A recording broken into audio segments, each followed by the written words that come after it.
Venezolano y vive en Venezuela. Ha venido a España hace unos días a hacer una serie de retiros de meditación y ha coincidido que justo este fin de semana su retiro era en Echalar, que es un pueblo que está dentro de Navarra, en frontera con Pueblos Horizonte.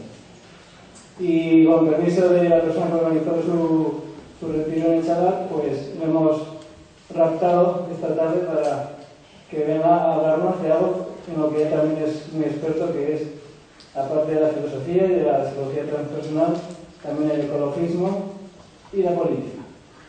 Y yo supongo que tendréis muchas ganas también de preguntarle sobre la situación en Venezuela, porque aquí, como nos inundan también con el tema Podemos, que ya conoce un poco también de cómo se está moviendo la política ahora, pues es muy interesante que nos hable un poco de cómo él percibe la política desde la esfera transpersonal y también pues sabiendo cómo el cambio que ha habido en nuestro país y hacia dónde nos dirigimos. Elías Capriles es profesor en Filosofía de la Facultad de Humanidades y Educación de la Universidad de los Andes, en Venezuela. Es maestro en budismo tibetano Dzogchen, realiza retiros en diferentes países de Iberoamérica. Ha vivido 10 años en India y Nepal, donde creó y dirigió refugios parapsicóticos. Es reconocido internacionalmente por sus teorías en el ámbito transpersonal, reflejadas en varios de sus 42 artículos y más de 28 libros y capítulos de libro en español e inglés. Es una pena que no podamos, no sé si has estudiado algún libro contigo. Se olvidaron los libros, pero tienen un montón. Bueno, ya han visto. Además es un activista ecologista y su trabajo principal es la producción de obras en disciplinas como la filosofía política, el budismo tibetano, la psicología y la sociología. Pertenece a la junta directiva del International Transpersonal Association y de la Asociación Transpersonal Iberoamericana que hemos recientemente creado. Es miembro del Consejo Editorial del International Journal of Transpersonal Studies y del Journal of Transpersonal Research. Entre sus libros se encuentran ¿Qué somos y a dónde vamos?, sobre la crisis mundial y la problemática individual, e Individuo, sociedad, ecosistema, ensayos sobre filosofía, política y mística. He mencionado estos dos libros porque son los más adecuados para este tema que nos tocaba. Pues os dejo con él, que disfrutéis.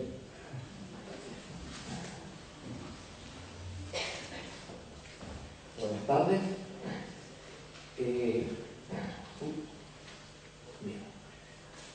Yo no preparé un PowerPoint, no me dio tiempo y había preparado algo que es un poco demasiado largo para el tiempo de que disponemos por una confusión, pero bueno, vamos a resumir un poco lo que yo traía preparado, ¿no? Entonces, lo primerito sería la situación actual como problema en el plano material y poniendo el énfasis en las relaciones verticales, la fragmentación y los desequilibrios inherentes a esto. Y entonces la situación actual del mundo, la problemática que enfrentamos, la principal, la que marca nuestro tiempo, es el desastre ecológico. La red de la vida es como una telaraña que si le cortamos suficientes hilos termina transformada en una bolita que ya no sirve para nada. Y es lo que hemos estado haciendo por bastante tiempo y todos los expertos están de acuerdo en que si todo sigue como va, la sociedad humana podría estar completamente deshecha para el 2035 y probablemente la especie humana se habría extinguido para fines de este siglo. Yo tengo, por ejemplo, en Individuo, Sociedad, Ecosistema y todo un apéndice que muestra, pero eso es 1994 y ya preveía esto y la situación no parece haber mejorado sino empeorado, pero no me da tiempo de recapitular sobre todas estas cosas, ¿no?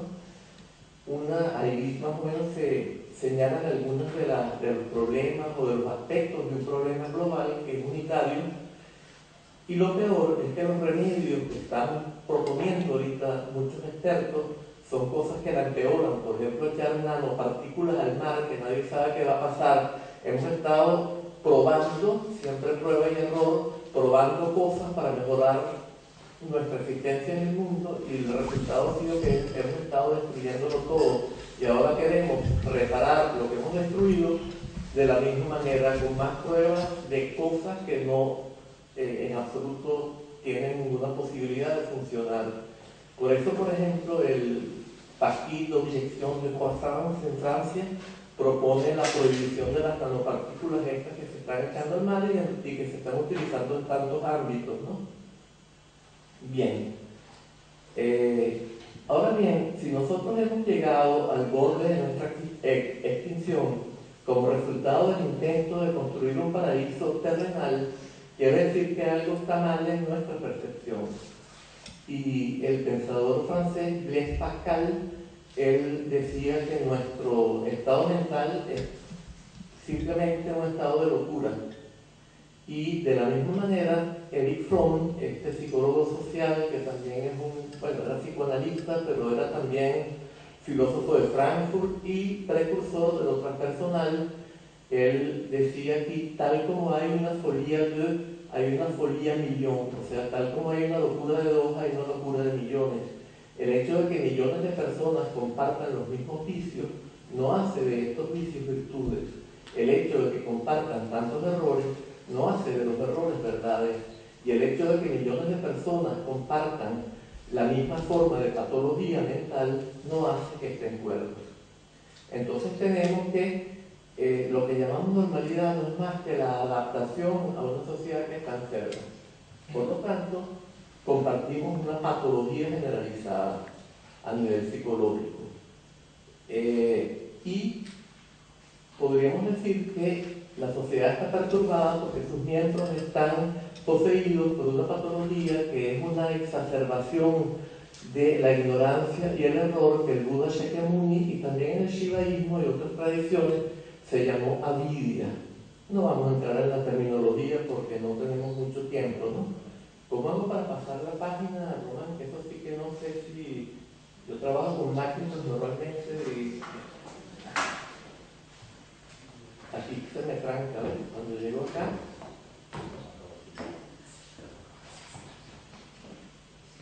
¿Cómo? Tienes que pinchar aquí. Ajá.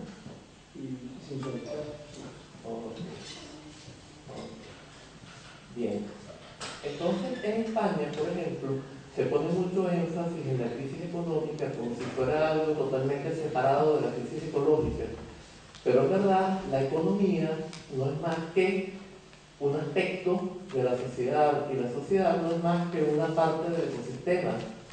Y la crisis económica que estamos enfrentando en muchas partes del mundo, o en todo el mundo en general, en realidad hay una crisis económica generalizada, solamente que algunos países están logrando evadirla a través de echárselas a otros países y retrasar con esto el enfrentarla en su expresión más aguda. Y podríamos decir que todo esto, esta exacerbación, esta concentración del capital que se está produciendo con el neoliberalismo y con todas las medidas que toman los gobiernos, no es otra cosa que una exacerbación del desequilibrio ecológico en el plano humano del ecosistema. Ahora bien, yo estoy metiendo muchos aspectos diferentes acá y es difícil ganarlos todos explicando cada uno de ellos que se entienda perfectamente. También decía que las relaciones verticales también son un aspecto que se halla en la raíz de la ecocrisis. ¿Y por qué es esto? Una relación vertical se manifiesta como control opresor o como explotación, o sea, como un empuje de arriba hacia abajo o como un chupar de arriba lo que está abajo, de arriba hacia abajo también. Y cuando yo trato de controlar lo que es sistémico, no puedo. Si yo tratara de controlar todas las funciones de mi organismo con la inteligencia lineal, mientras controlo el corazón se desequilibraría todo lo demás del organismo y moriría. Entonces es lo que estamos haciendo, o sea, las relaciones verticales no son compatibles con el funcionamiento sistémico que es el que caracteriza a el ecosistema y también a toda sociedad que no es más que un aspecto del ecosistema, sea humano o sea de cualquier tipo. Entonces, como control opresor, aplicado a los sistemas nos mata, y como explotación agota los recursos, y todo lo vertical simplemente está destruyendo el ecosistema. Entonces, el segundo aspecto sería cuál es el cambio indispensable a nivel político, socioeconómico, tecnológico y cultural que podría resolver el problema central en el plano material ahora, ¿no? Y esto sería un elemento importantísimo, sería la eliminación de las relaciones verticales que se hallan en la raíz de la ecocrisis. Entonces, la eliminación de las relaciones verticales en lo socioeconómico implicaría la eliminación de la explotación de otros seres humanos y las diferencias en niveles de consumo y posesiones que son insostenibles en un mundo de recursos limitados. El segundo aspecto sería la eliminación de las relaciones verticales en lo tecnológico, o sea, la eliminación de la explotación y la opresión y el control sobre el ecosistema. Entonces, esto implicaría una transformación de la tecnología, en parte como lo sugirió Herbert Marcuse, también filósofo de Frankfurt, de modo que colabore y se integre con el ecosistema en vez de destruirlo. Ya a nivel más específico, el reemplazo del uso de los combustibles fósiles, de la energía nuclear y de las energías no renovables, la prohibición de los transgénicos, gradual eliminación de la quimioterapia de la tierra, reemplazándola por la agricultura orgánica, disminución de las velocidades en el transporte. Esto es muy importante porque esto destruye, no solo desequilibra las sociedades, sino que es totalmente destructor del ecosistema. De hecho, Iván Illich decía, y esto nos puede parecer chocante a la mayoría de nosotros, que una vez que se pasa la barrera de los 15 kilómetros por hora, empieza a destruirse todo. O sea que la velocidad máxima que se debería permitir en la Tierra sería 15 kilómetros por hora, pero bueno, no entremos en este detalle. Bien. Por ejemplo, la priorización del consumo de lo producido localmente, que tiene mucho que ver, porque si yo tengo que traer cosas de otros lugares, entonces dependo de las grandes velocidades y de quemar combustibles fósiles en grandes cantidades y contaminar muchísimo, chupar el petróleo de la tierra. Esto va también a impulsar el fracking, que imagínense ustedes lo que es la contaminación de las aguas, la destrucción de todo. Bueno, no vamos a entrar en detalle. Eliminación de una gradual disminución en la emisión de microondas, que la Organización Mundial de la Salud dice que nunca pueden decir definitivamente son cancerígenas, pero dicen son probablemente cancerígenas. Para que la Organización Mundial de la Salud diga esto, pues significa bastante, ¿no? Eliminación de la nanotecnología, eliminación del crecimiento económico y las expectativas de incremento ilimitado del consumo y en buena parte del planeta de crecimiento gradual de la producción y el consumo. Cada vez que llego al final de una página se me... Ah, aquí está. Vamos a ver. Sí.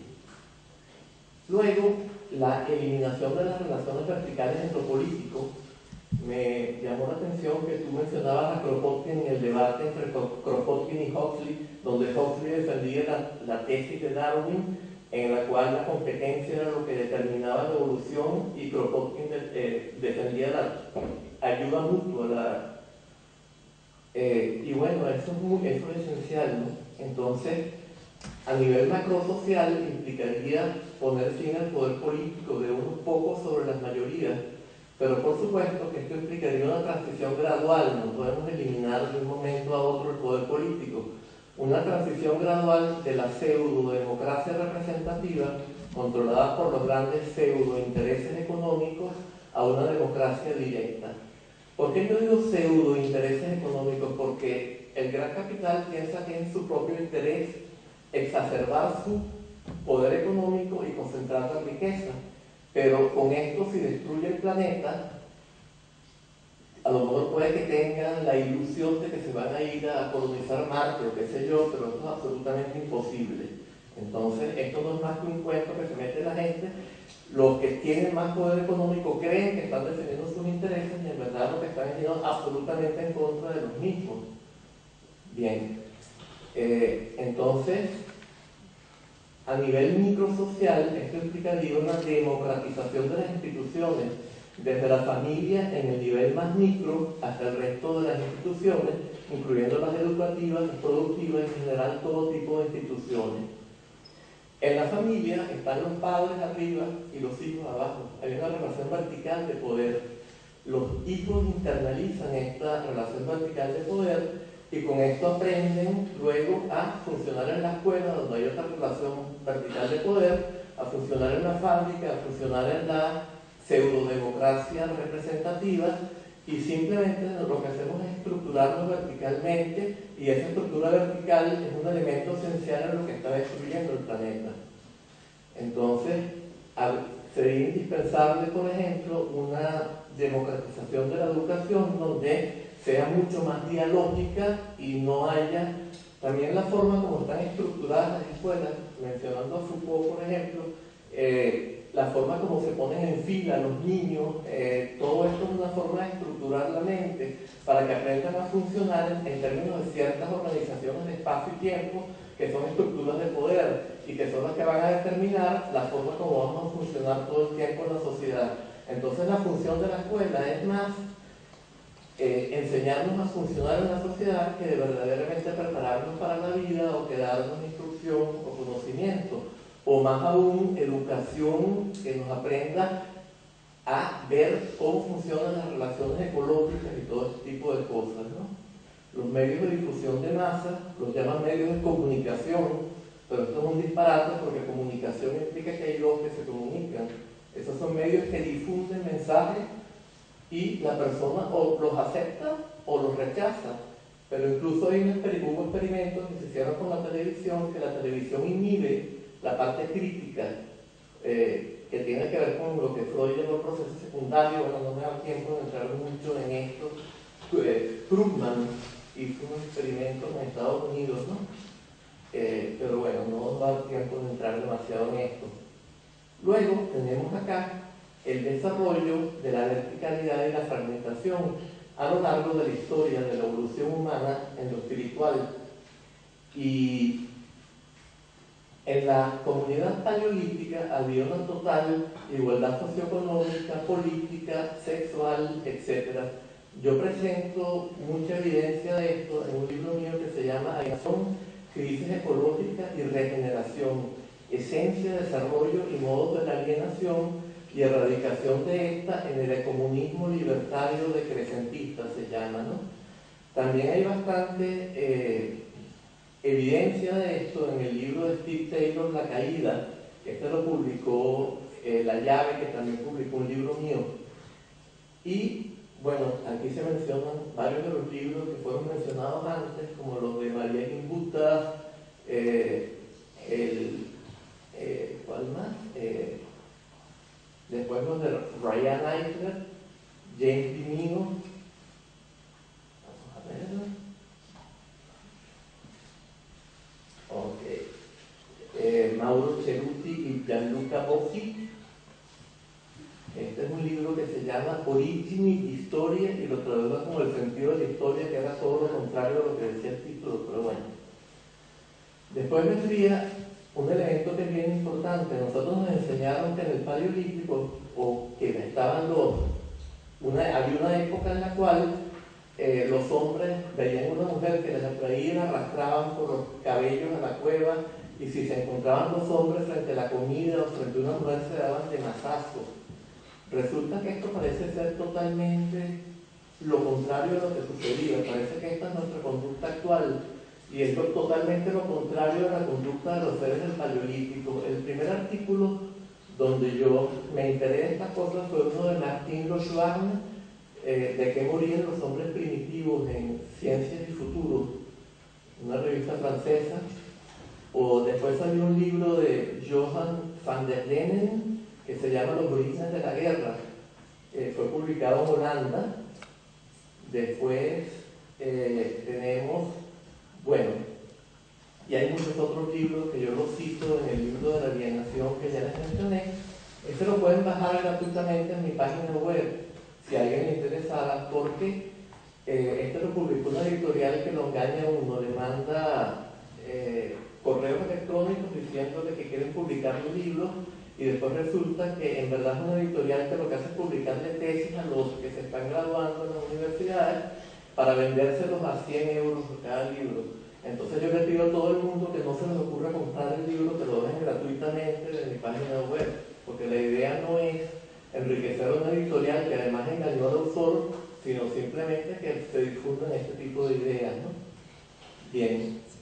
También con respecto a la sabiduría ecológica que caracterizaba a los seres humanos llamados primitivos, Philippe de Collat, un antropólogo francés, él estuvo viviendo con los Achuar en el Ecuador y él comprobó que los sitios que han estado habitados por mayor tiempo en el Amazonas son los que tienen mayor biodiversidad. O sea que la naturaleza es un producto social. Los humanos crean la naturaleza. El Amazonas es una de las tierras menos fértiles del planeta y es donde está la mayor biodiversidad. Él comenzó con los Achuar y comprobó que las zonas que estaban habitadas por mayor tiempo eran las que tenían mayor biodiversidad y lo contrario, los que habían estado habitadas por menor tiempo tenían menor biodiversidad. Y resulta que en las sociedades llamadas civilizadas es todo lo contrario. Hay un libro de Tom Dale y Bernard G. Carter que se llama Topsoil Civilization, que lo mencionamos por acá, y en ese libro ellos muestran que casi todas las grandes civilizaciones se destruyeron a sí mismas por el mal uso que hicieron del medio ambiente. Y podríamos pensar que esto es por la sobrepoblación, pero ahora vamos a ver que esto no es así, con pruebas también científicas. También en el Amazonas, los indígenas del lugar tienen chacras donde cultivan más de 100 productos y si entra una plaga, dependiendo de qué plaga entró, ellos saben que eso significa que pusieron demasiado de esto y demasiado poco de aquello. Ponen un poco más de esto y quitan un poco de aquello y la plaga se va por sí sola. No es necesario echar un plaguicida ni nada por el estilo, o un omnicida, mejor dicho, ni nada por el estilo, ¿no? Bien. Comunismo o comunitarismo primitivo. Entonces, aquí la sociedad paleolítica habría carecido de relaciones verticales, tanto en lo político como en lo socioeconómico, y de las consiguientes divisiones. Entonces, ¿por qué? Bueno, mi interpretación es porque había un libre acceso a la comunión. ¿Qué es lo que llamo la comunión aquí? La comunión es vivenciar juntos la verdadera condición de todos nosotros, de cada uno de nosotros y de todo el universo. Esa comunión no es posible en términos conceptuales, porque los conceptos son divisivos. Se dice, por ejemplo, que la definición se hace por género próximo y diferencia específica. Por ejemplo, el ser humano es un animal racional. Animal es el género próximo, algo más amplio que ser humano, y racional sería lo que nos distingue de los demás animales. Por ejemplo, los demás animales nunca lograron destruir todo el ecosistema. Los dinosaurios lograron destruirse a sí mismos, pero nunca lograron destruir toda la red de la vida. Nosotros somos racionales porque sí lo logramos, ¿no? Estamos lográndolo. Bien, entonces, en términos de los conceptos, no es posible vivenciar esta verdadera condición de todos nosotros, porque es la verdadera condición de todos, no excluye nada. Solo cuando colapsan los conceptos podemos entrar en este estado de comunión. Y esto habría sido accesible a los seres humanos primitivos y con el pasar del tiempo se fue perdiendo esta capacidad. Esta es por lo menos mi interpretación, que yo la sustento con una cantidad sobre todo en este libro de la alienación, ¿no? Bien. Esto podemos verlo en el arte. Por ejemplo, el arte franco-cantábrico, y también se han descubierto muchas cuevas aquí en el País Vasco, sería parte del arte franco-cantábrico también. La historia del arte positivista decía que eso no era arte, que eso era técnica, que se representaba el bisonte porque se pensaba que con eso se capturaba el alma del animal y eso iba a permitir cazar el animal. Entonces, André Leroy-Gourhan y Annette Lehmann-Ampérian, ellos se pusieron a estudiar este arte y llegaron a la conclusión de que era un arte profundamente religioso, pero sin referencia a dioses. un arte en el cual representaba lo sagrado en la naturaleza y representaba a la naturaleza como lo sagrado. Y eso sagrado que era la naturaleza estaba polarizado de una manera similar al yin yang chino. Pero lo sagrado estaba en el mundo, lo sagrado no estaba más allá del mundo. Y ahí se mencionan algunos de los libros en los cuales ellos plantean esto, ¿no? Luego, la aparición de la agricultura. ¿Cómo se da la aparición de la agricultura? Si en esta época paleolítica, que era la forma de vida de los pescadores, cazadores, recolectores, que no tenían que trabajar. Ellos, los hombres, una parte de los hombres le dedicaban unas 3 o 4 horas al día a la pesca y la caza, que hoy en día la gente los hace como diversión para alejarse de su trabajo alienado. Y las mujeres le dedicaban lo mismo a la recolección, que también es otra actividad. Por ejemplo, mucha gente se va a Pamplona a buscar boletos bajo los pinos, por ejemplo, como diversión, porque no tienen ninguna necesidad de eso, podrían comprarlos en el supermercado, pero les divierte hacer esto. Entonces no había trabajo alienado, no en el sentido marxista, sino en otro sentido de alienación más profundo. O sea, estaba haciendo algo que tengo que hacer forzosamente. Lo que había era juego. ¿Y cómo se explica entonces que ya hemos pasado de una forma de vida en la cual no había trabajo sino juego a una forma de vida en la cual hay que trabajar y, como dice la Biblia, ganarse el pan con el sudor de la frente, 10 horas al día? Bien, estaban las teorías ecológicas, por ejemplo, de Ken Flannery y Louis Binford, y ellos planteaban que habría habido un agotamiento de los recursos y aumentó la población humana y disminuyeron los recursos de caza, pesca y recolección, y por eso hubo la necesidad de pasar a la agricultura. Pero Jacques Cauvin, que fue jefe de investigación del Centre National pour la Recherche Scientifique de Francia, él observó que en el arte aparecían los dioses justamente en los sitios donde más adelante iba a aparecer la agricultura. Entonces empezó a pensar, ¿por qué cómo es esto? Entonces esto tiene que implicar que hubo una mutación psicológica de que estas teorías están equivocadas.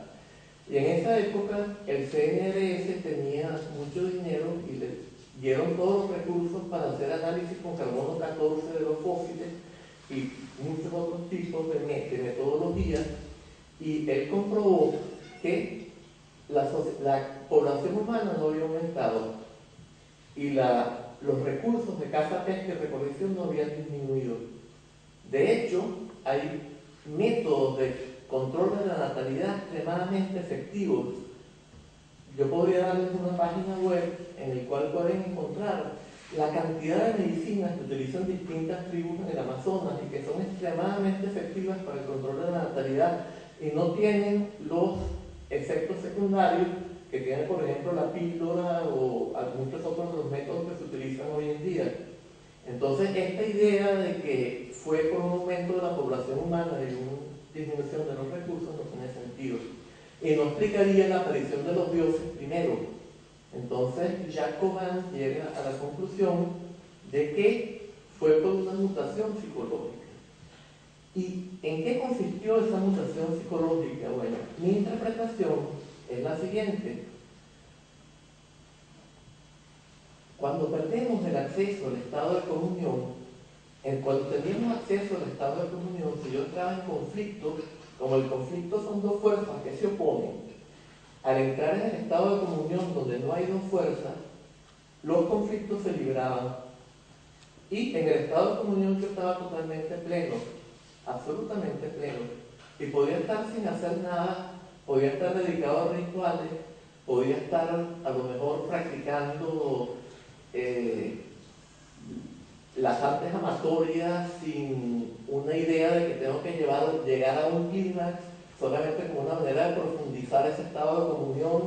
Podía estar de muchísimas maneras manteniéndome en ese estado y me sentía perfectamente pleno. ¿Por qué me sentía pleno? Porque no me sentía separado del todo, no creaba una sensación de carencia de totalidad. No me sentía separado del continuo de energía que es el universo para la física actual, que es pleno en todo momento porque no tiene ningún espacio vacío y por lo tanto no experimentaba carencia de plenitud.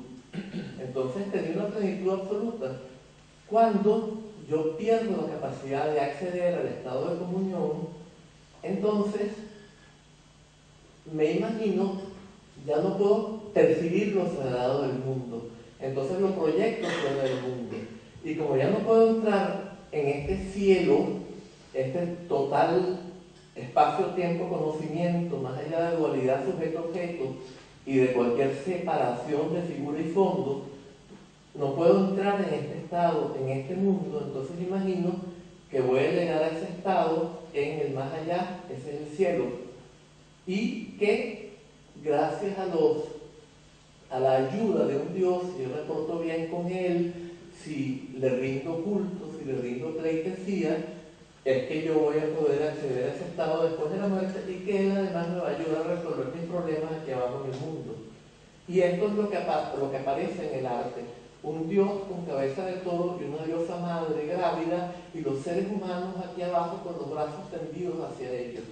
La religiosidad cambió, aparecieron los dioses y se perdió la verdadera religiosidad de la comunión con el todo, que era lo que habría caracterizado a la religiosidad paleolítica. Bien. Entonces, ¿por qué surgen las relaciones verticales en lo político? ¿Por qué surge el Estado? Sería la reproducción de esa relación vertical que surgió con la aparición de los dioses.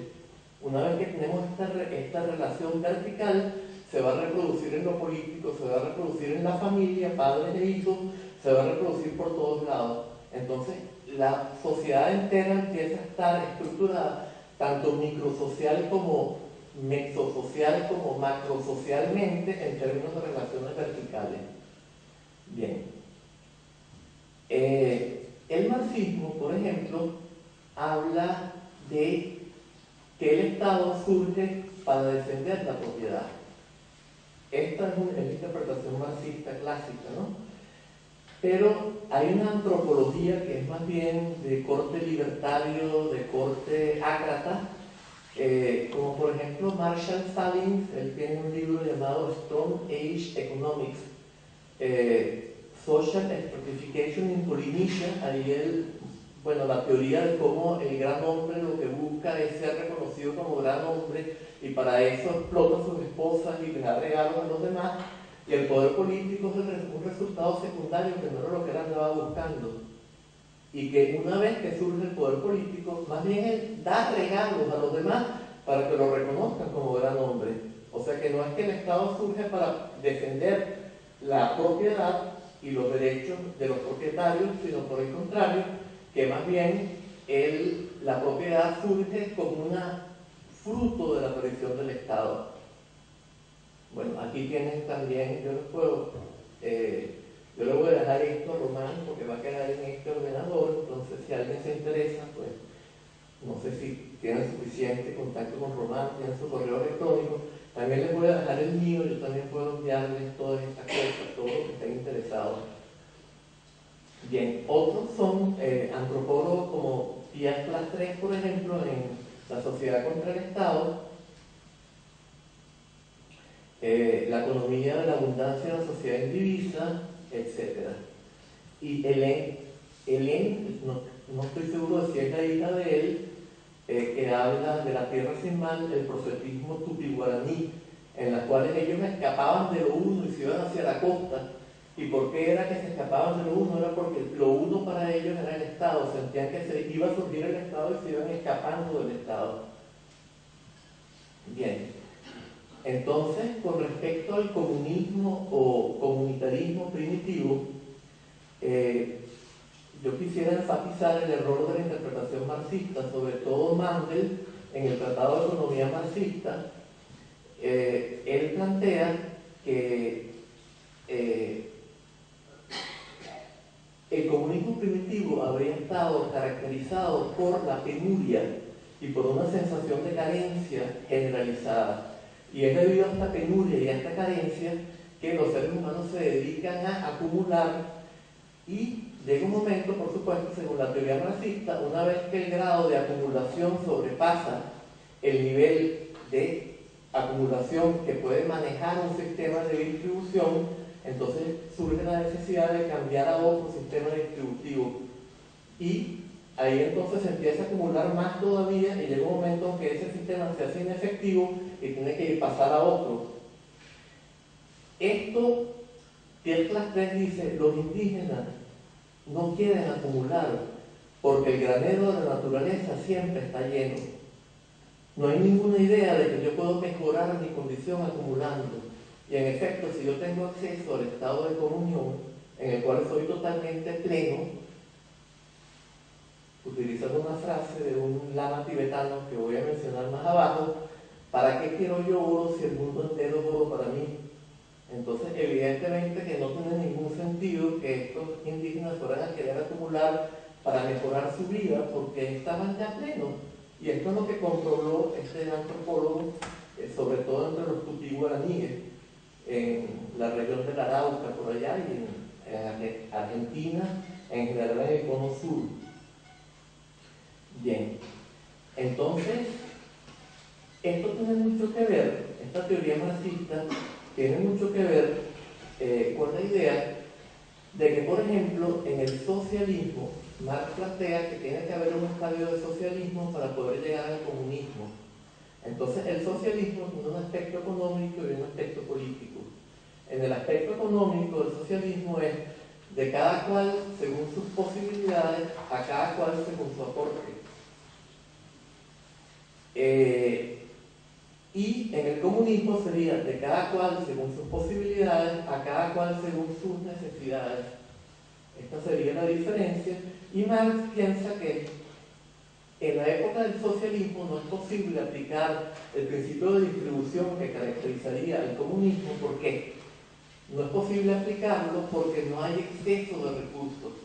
Entonces, el capitalismo produjo recursos hasta un cierto nivel, pero se hace ineficiente con todas las crisis repetitivas que por el Capital y en el Manifiesto Comunista ellos se refieren, sobre todo Marx y Engels en el Manifiesto Comunista, en el cual se destruye una enorme parte de la riqueza, y es porque se produjo más de lo que el sistema puede manejar.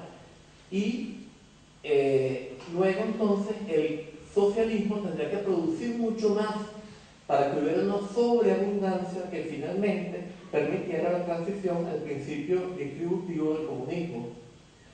Si nosotros estamos a punto de autodestruirnos y estamos en el capitalismo, ¿cómo podemos pensar nosotros que puede tener que venir un socialismo en el cual vamos a producir todavía más?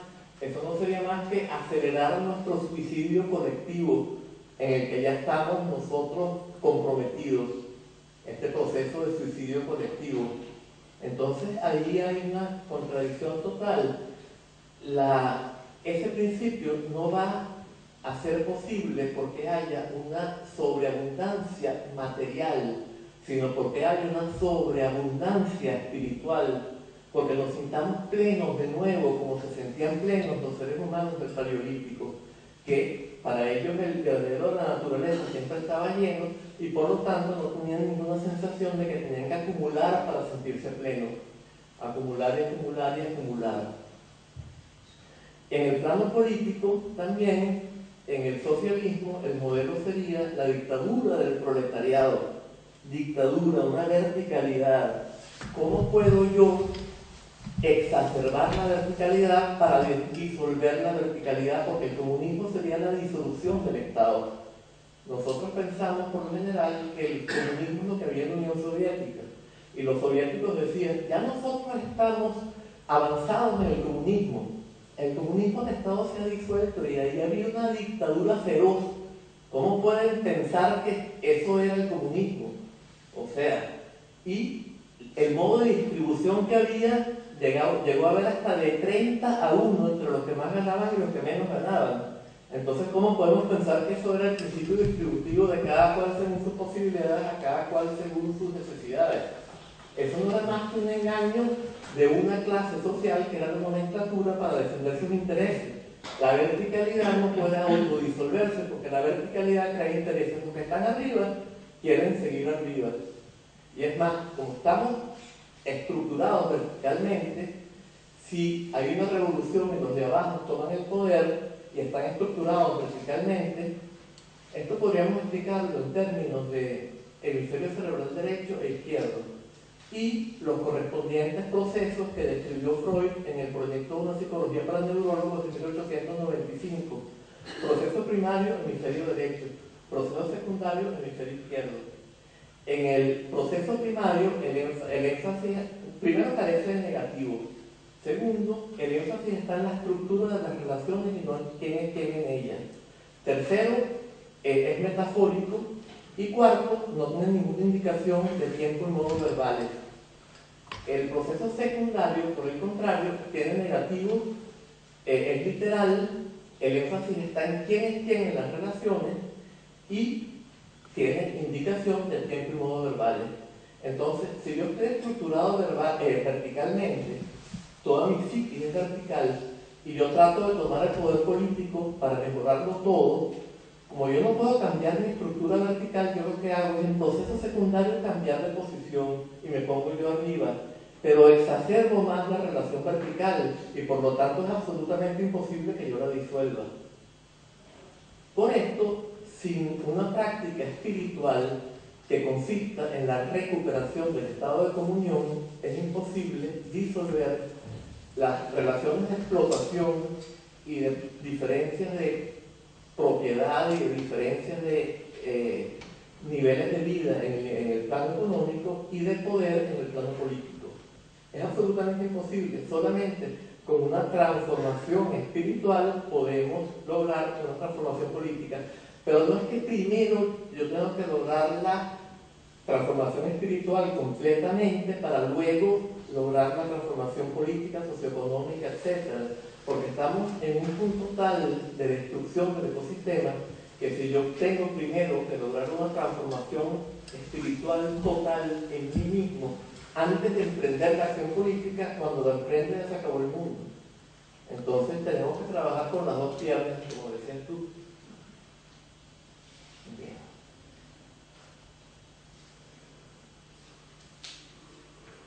Ok.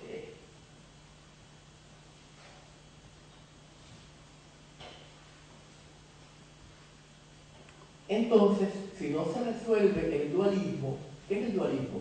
Bueno, el dualismo es muchas cosas, pero principalmente la sensación de que hay un sujeto dentro de nosotros y un objeto afuera, ¿verdad? Yo, otro, nosotros, ellos, humanos, no humanos, y cuando esto se exacerba como hostilidad hacia lo otro. Y en tanto que a medida que esto se va exacerbando, ¿y por qué se sigue exacerbando cada vez más? Porque la negación es solo posible en el proceso secundario, pero el proceso primario lee la negación como una afirmación. Es por esto que si yo digo no piensen en el elefante, están pensando en el elefante. Porque en el proceso primario, la negación que hace el proceso secundario es una afirmación. Entonces, simplemente no hay manera de devolver esto con el control diciendo no. Solamente cuando se exacerba todo lo negativo hasta un punto en el cual se demuestra que no funciona. ¿Por qué? Por los efectos que ha producido. Porque tratando de crear un paraíso terrenal, o por lo menos era lo que decíamos que estábamos tratando de crear, llegamos al borde de nuestra autodestrucción. Y solamente cuando eso se hace patente por los efectos de nuestro estado psicológico y de nuestras relaciones en lo político, en lo socioeconómico, etc., se comprueba que todo eso era un error que no funcionaba y por lo tanto surge un impulso a disolver eso y a lograr una transformación total en todos los planos: espiritual, político, socioeconómico, de relaciones con el medio ambiente, en todos los niveles. Bien, y esto también tiene que ver con la fragmentación en la psique humana. Venkata Ramanan parafrasea la explicación que de ello nos ofrece Nagarjuna, supuestamente: de lo que se presenta, seleccionamos solo los aspectos que son de nuestro interés y negamos el resto. con respecto al cual nos volvemos primero indiferentes y luego ciegos. En nuestra ceguera aducimos la completud de los aspectos seleccionados que tomamos por absolutos, aferrándonos a ellos como si fueran la verdad total, mientras que el análisis intelectual del contenido que se presenta en sus distintos aspectos es necesario y conducente a una comprensión amplia. El análisis aborta si se toma lo fragmentario por lo completo, lo relativo por lo absoluto. Esto también lo aplicamos. Yo no quiero ver el mal de los demás. Si yo me encuentro con gente que está sufriendo, yo no lo quiero ver, porque no quiero ponerme en su lugar, no quiero darme cuenta de que yo tengo que cambiar algo porque su sufrimiento depende justamente de mi interés en estar yo bien y que yo estoy dispuesto a sacrificarlos a ellos para estar bien yo mismo. Esto no lo quiero ver, nadie lo quiere ver. Entonces también dependemos de un autoengaño. Pero en particular, el Buda Shakyamuni, esto es muy conocido, casi que todo el mundo lo conoce. En el Udāna del Canon Pali, en el Tathagata Sutra del Canon Mahayana, plantea la historia de los hombres con el elefante. Modificándolo un poquito, podríamos decir, unos ciegos con un elefante tienen que determinar qué es lo que tienen frente a sí. Entonces uno coge el colmillo y dice es un gancho para llevar hielo. Otro toma la oreja y dice es un abanico o un aventador. Otro pone la mano sobre el ojo y dice es un cuenco. Otro abraza una pata y dice es un pilar. Otro pone la mano sobre el lomo y dice es una silla de mano, o es un trono, o un sillón. Otro agarra la cola y como ve que se mueve y es así, sale corriendo gritando que es una serpiente.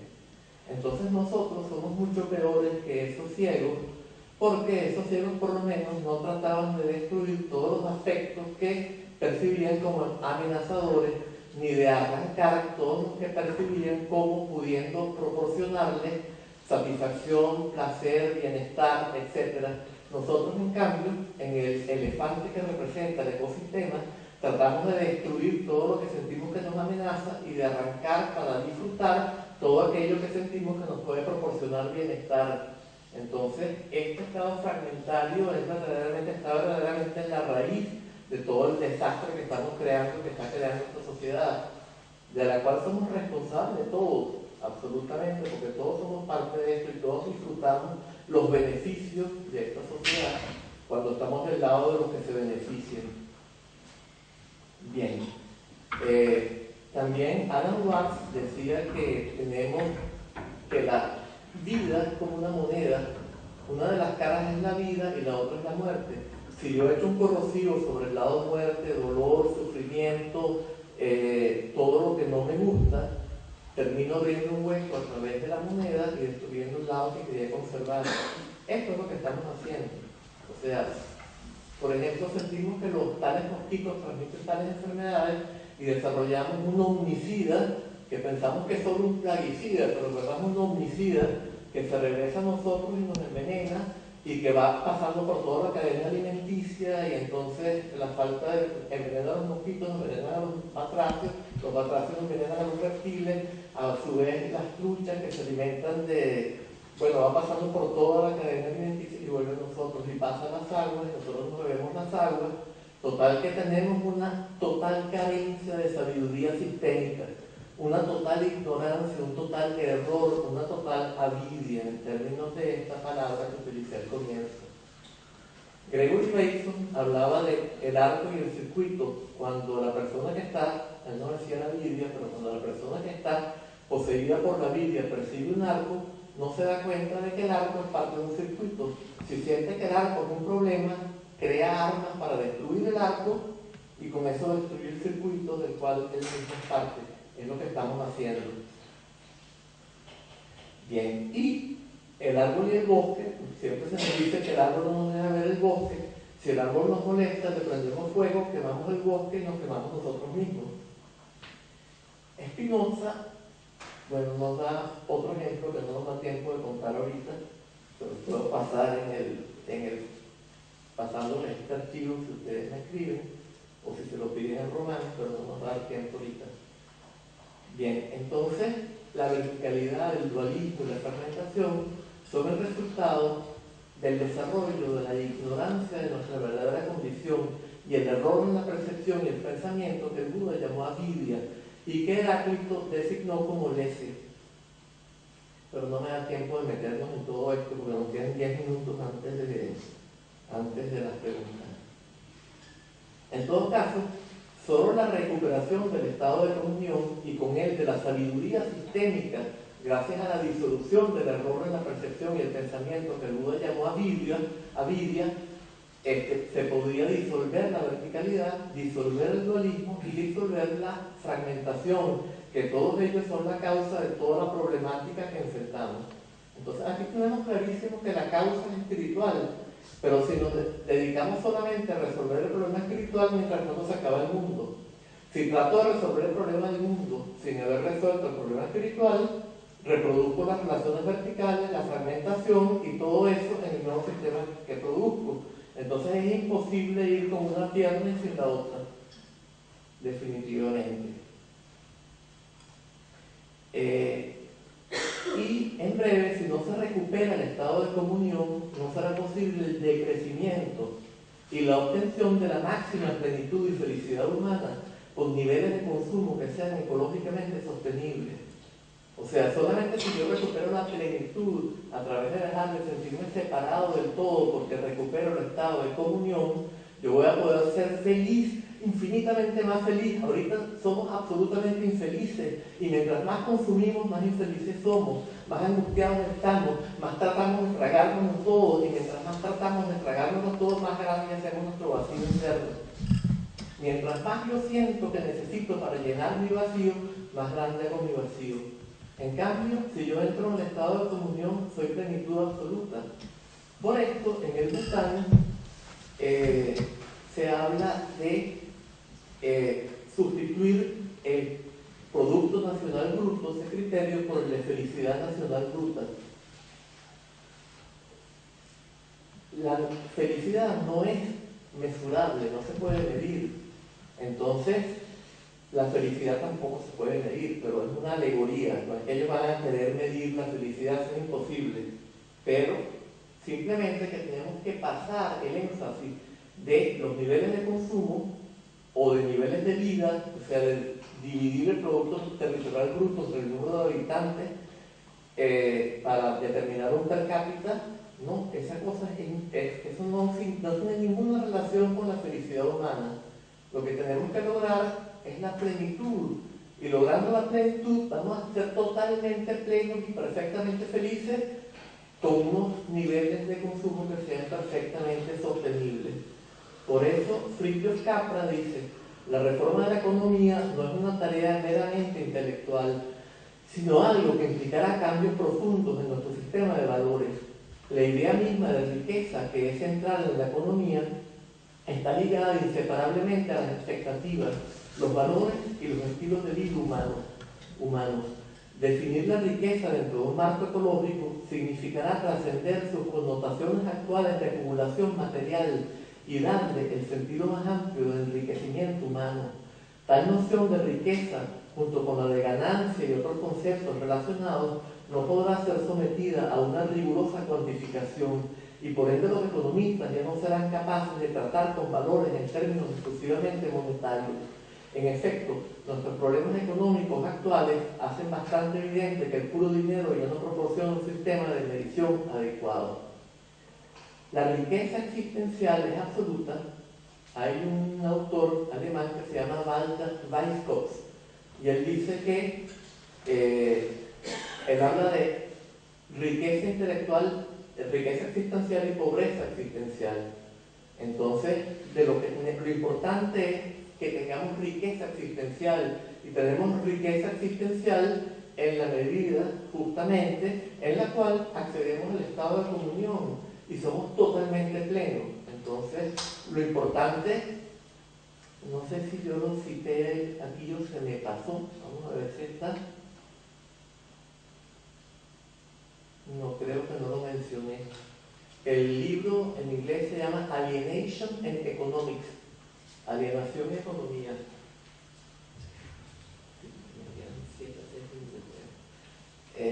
Bien, entonces, ya habíamos dicho que la riqueza existencial es absoluta en el estado de comunión. Es por esto que cuando el emperador de China le preguntó al lama tibetano Sakya Pandita quién era el hombre más rico del Tíbet, con el objeto de romper sus esquemas mentales, pero también porque era verdad, él le respondió con el nombre de un yogi que vivía desnudo en las montañas, cuya única posesión era un saco de harina de cebada tostada. ¿Por qué? Porque él había superado completamente la sensación de estar separado del todo y estaba en el estado de comunión todo el tiempo, que es plenitud absoluta. Y ese era muchísimo más rico que nadie. Y por eso mismo, cuando su discípulo nepalés Bari le llevó un pocotón de onzas de oro a su maestro Guru Chowan en el Tíbet, Guru Chowan fue y regó todo este oro. Él había estado reuniendo oro por mucho tiempo porque le gustaba el oro, pues en Tíbet había mucho oro y gente iba de Nepal a buscar oro y quería llevarse mucho oro, pero también le interesaba la espiritualidad. Entonces quiso obtener las enseñanzas y le dio mucho oro a Guru Chowan. Y Guru Chowan lo echó sobre un río todo el polvo de oro diciendo: ¿para qué quiero yo oro si el universo entero es oro para mí? El maestro Eckhart también decía que el impulso que le permitía penetrar el absoluto lo hacía tan rico que Dios no era suficiente para él. ¿Por qué? Porque Dios excluye a hombre, Dios excluye a naturaleza, Dios no es el todo. En cambio, en ese estado, él estaba en el todo. Si metía el concepto de Dios, que se define por género próximo y diferencia específica, pues ya no estaba en la totalidad, se había perdido ese impulso que, a su vez, que hay una cita de Padmasambhava que me la voy a saltar porque ya no nos da tiempo. No, sí nos da tiempo. Al ser humano no le satisface la cantidad de comida, sino la ausencia de una sensación de carencia y de la consiguiente ansia y voracidad. Y el Guayanzi dice: existe algo de importancia capital en el mundo, pero no es el poder o el estatus. Existe una fortuna inmensa, pero no consiste en oro o joyas. Existe una vida plena, pero no se mide en años. Cuando observas el origen de la mente y vuelves a su naturaleza esencial, ello es lo importante. Cuando te sientes a gusto con tus sentimientos, entonces eres rico. Cuando entiendes la división entre la vida y la muerte, tu vida es entonces completa. Una nación desordenada parece llena, una nación en orden parece vacía, una nación moribunda sufre penuria, una nación que sobrevive goza de sobreabundancia. Que la nación parezca vacía no significa que no haya gente, sino que todos mantienen su trabajo. Que parezca llena no significa que haya mucha gente, sino que todos persiguen trivialidades. Gozar de sobreabundancia no significa tener muchas posesiones, sino que los deseos son moderados y los asuntos mínimos.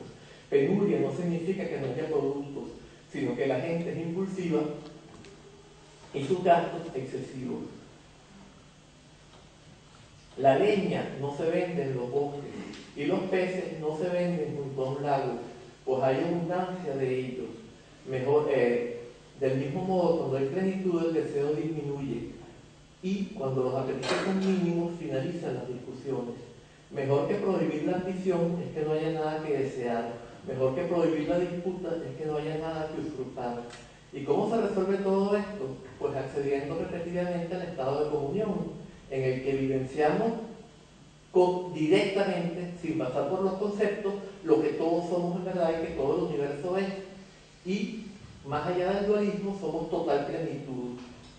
Y cada vez que vuelven a surgir el dualismo, la verticalidad y la fragmentación, volvemos a entrar en este estado, de modo que se vaya neutralizando la propensión a vivenciar en términos de la verticalidad, del dualismo y de la fragmentación. Y esto sería a nivel individual. Y a nivel social y político, etc., definitivamente hay que tener una praxis para transformarlo todo, porque si no, nos vamos a quedar simplemente resolviendo nuestro problema individual. Mientras tanto, una vez que creamos que lo hemos resuelto, que no lo vamos a terminar de resolver, se acabó el mundo. Bueno, y yo creo que con esto la conclusión es simplemente esto de más o menos lo de las dos piernas. Pues ya se nos acabó el tiempo. ¿Ah? Ok, bueno, y entonces quizás en el plano psicológico, como también se trata de psicología transpersonal, en el plano psicológico y espiritual el enfoque tiene que ser descendente en el sentido metatranspersonal, metaintegral, metafenomenológico, muchos metas, pero vamos a ver qué significa todo esto muy brevemente. Hubo una polémica entre Ken Wilber, por un lado, y Stan Grof y Michael Washburn por el otro, y era lo que Ken Wilber llamó el debate entre el ascendiente y el descendiente. Ken Wilber plantea que hay que ir creando una cantidad de estructuras psicológicas que tienen que ver con la ontogénesis, o sea, con una psicología evolutiva a lo Piaget, por ejemplo, que tenemos que ir desarrollando una cantidad de estadios para finalmente llegar a un estadio en el cual obtenemos el despertar o la iluminación del budismo. ¿Ah? Eso es todo lo contrario de lo que hace el budismo. El budismo plantea que todo lo que es creado, producido, hecho, Sankata en Pali, Sánskrita en sánscrito y Yuche en tibetano, es intransitorio, no puede durar, y por lo tanto la iluminación o el despertar es justamente el disolver todo lo que es creado, producido, hecho, viendo a través de ello y aprehendiendo lo que no es creado, ni es producido, ni es hecho. El método contrario era el de Stan Grof y el de Michael Washburn, pero ellos no plantean este ver a través. Ellos lo que plantean es una descendiente regresivo, de ir hacia atrás en el tiempo. Esto sí puede darse que surja una regresión cuando la gente está aplicando lo que yo llamo el método descendiente metafenomenológico y metaexistencial, pero no es necesario. Es simplemente dejar de eludir el conflicto que está en la base de nuestra existencia, lo que los existencialistas llamaban la autenticidad, que es angustia, dejar de eludir eso, pero en vez de quedarnos a vivir en la angustia, enfrentarla, buscar el que se siente distinto de la tensión inherente a la angustia, de esta manera romper el dualismo y salir hacia abajo, o sea, la Divina Comedia. El Dante va bajando por el infierno hasta el círculo más bajo, encuentra el hueco por allí que conecta y que da al paraíso. Entonces, esto es lo que yo llamo el método metaexistencial, pero también metafenomenológico, porque la negación fenomenológica es la mala fe exacta. O sea, yo me engaño y en la misma operación me engaño acerca del hecho de que me estoy engañando. Niego algo y en la misma operación niego que he negado algo. También es lo que Ronald Lang llamó la espiral de simulaciones. Entonces, esto es lo que nosotros, la manera por la cual nosotros vamos construyendo una identidad, y es mucho tiene que ver con el método de Wilber, es un método ascendente. Aquí se trata de ir desconstruyendo, disolviendo las dobles simulaciones hasta que lleguemos a enfrentarnos con la angustia, pero no para vivir en ella, sino para salir al otro lado. Entonces, básicamente con eso yo creo que ya hemos dicho todo y ya me